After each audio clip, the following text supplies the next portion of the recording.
这几年金刚网纱窗火遍全网，大街小巷每栋房子装的都是它。所以金刚网到底怎么从一个冷门小品变成一个纱窗领域的大哥的呢？那这个就要从金刚网的诞生说起了。时间拨回到2008年，它最早期是从澳洲传进国内的。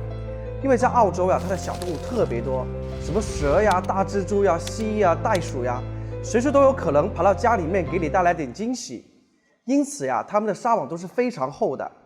而当时国内的门窗组合又是这样子的：一个玻璃窗，一个普通纱窗和一个笨重的防盗网。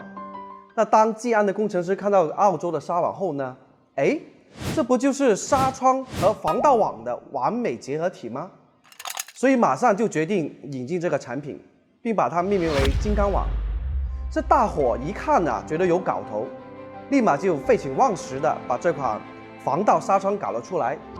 你还别说，这个用金刚网做的防盗纱窗性价比极高，让大家从此摆脱了防盗网，又增加了楼房统一的美观性。